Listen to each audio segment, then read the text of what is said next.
안녕하십니까. 데이터를 읽어주는 남자입니다.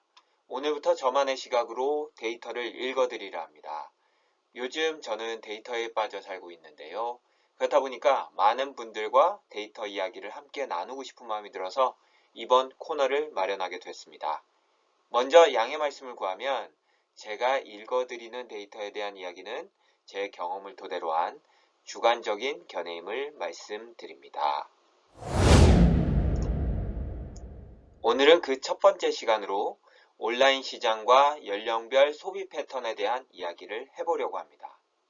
오늘 가져온 데이터는 미래에셋증권 리서치센터에서 2021년 3월 10일에 배포한 이마트는 네이버와 무엇을 할 수 있을까란 제목의 리포트와 하나금융경영연구소에서 2021년 8월 4일에 게재한 세대별 온라인 소비 행태 변화와 시사점이란 리포트에서 발췌한 데이터입니다. 먼저 온라인 시장 점유율을 살펴보시죠. 대기업 기준으로 보면 온라인 이커머스 시장은 3강 체제를 보이고 있습니다. 네이버와 신세계그룹, 쿠팡 순으로 보입니다. 이마트가 지난해 이베이를 인수하면서 쓱닷컴의 3% 점유율에 이베이의 12% 시장 점유율이 더해져 15%가 됐습니다.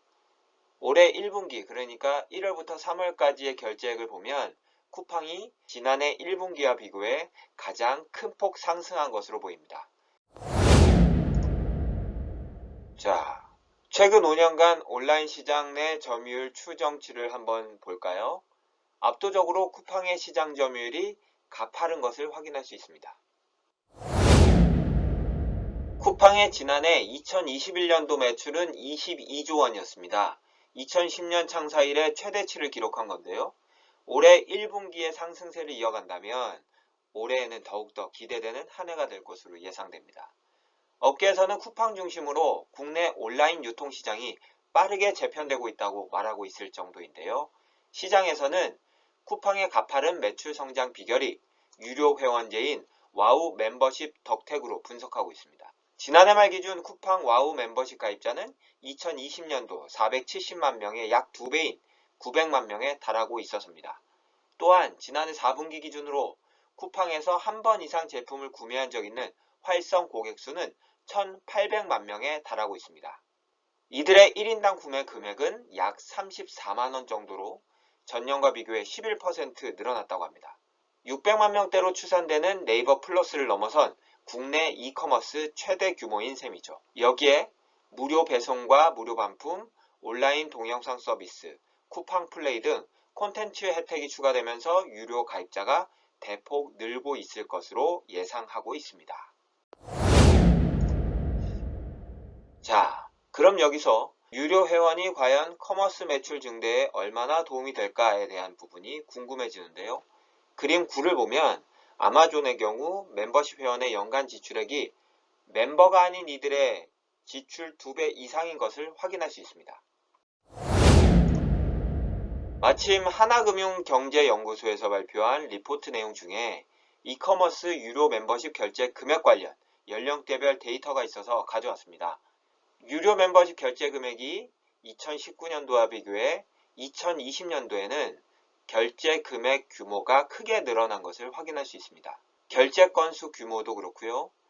특히 30대와 40대의 결제 규모가 엄청나게 늘어난 것을 확인할 수 있습니다. 그리고 이건 제가 궁금했던 거기도 한데요.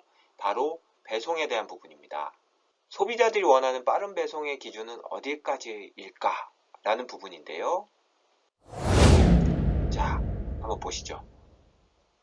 여기 데이터만 놓고 보면 사실 2길 배송까지만 되어도 고객 이탈은 없을 것으로 예상됩니다. 물론 지연 배송은 소비자를 떠나게 할 수 있다고도 보여집니다. 그러니 굳이 무리하게 투자해서 2시간 배송, 당일 배송과 같은 서비스를 하려고 하기보다는 기존 배송업체들과 성공적인 협업을 통해서 늦어도 2길까지 배송이 될 수 있도록 하는 것이 중요해 보입니다. 제 경험만 봐도 오늘 판매자가 보낸 택배가 보통은 다음날이면 집으로 도착하더라고요. 그만큼 국내 배송 서비스는 2길 배송에는 최적화되어 있는 것 같습니다.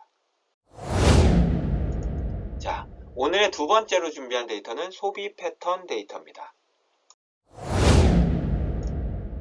온라인 카드 결제 순위는 어떨까 궁금했거든요. 표를 보시죠. 전 연령층에 고르게 상위권을 차지하고 있는 것은 쇼핑몰과 네이버입니다. 배달 앱도 보이고요. 좀 특이한 데이터만 살펴볼까요? 10대는 5위에 앱스토어 결제가 눈에 띕니다. 그리고 6위에 변동이 있네요. 여행 숙박 앱과 전자제품군입니다. 20대에는 지난해 전자제품이 눈에 띄게 상승을 보였고요. 30대와 40대는 테슬라와 렌탈이 눈에 띕니다. 50대에는 아무래도 건강 관련한 키워드가 눈에 들어오네요. 60대 이상에는 의약품도 중요해 보입니다. 그럼 이번에는 전문 쇼핑몰 이용 규모에 대해서 살펴볼까요? 대기업 계열 쇼핑몰은 전반적으로 지출이 줄었습니다. 브랜드 쇼핑몰에서는 40대가, 패션 의류 플랫폼에서는 20대 지출이 늘었습니다. 온라인 명품 시대가 도래했습니다. 온라인 명품 구매 규모는 20대와 30대, 40대 모두 큰 폭 증가했고 결제 금액 증가폭은 50대가 100% 이상 늘었습니다. 건당 평균 구매액은 60대 이상이 가장 높았습니다. 중고거래는 어떨까요? 20대와 30대, 40대의 결제 금액 규모가 큰 폭 증가했습니다. 20대가 올해 특히 결제 금액이 많아진 것도 눈에 띕니다. 그럼 정기구독 서비스는 어떨까요? 50대 이상에서 결제 금액이 2019년도와 비교해 큰 폭 상승했습니다. 앞서 봤던 쿠팡 멤버십도 그렇지만 그 외에도 세탁 서비스와 꽃, 취미용품, 속옷 구독문도 눈에 띄게 늘었습니다. 마지막 소식입니다. 최근 뉴스 중에서 데이터와 관련이 있는 이야기를 골라 소개해드리고 싶어서 마련한 바로 A잉남의 픽 뉴스. 자, 대출금리가 1%만 올라도 자영업자 이자 부담이 7조 4천억 원이 증가하게 된다고 합니다. 표를 보시면 1% 인상 시 1인당으로 보면 이자만 238만 원, 1.5% 인상 시에는 357만 원이 는다고 합니다. 저금리 시대는 이제 옛말이 된 듯 하고요. 다들 고금리 시대에 모쪼록 피해 없으시길 바라는 마음입니다. 지금까지 데이터 읽어주는 남자를 시청해주셔서 감사합니다. 다음에 더 좋은 데이터를 가지고 찾아뵙겠습니다. 감사합니다.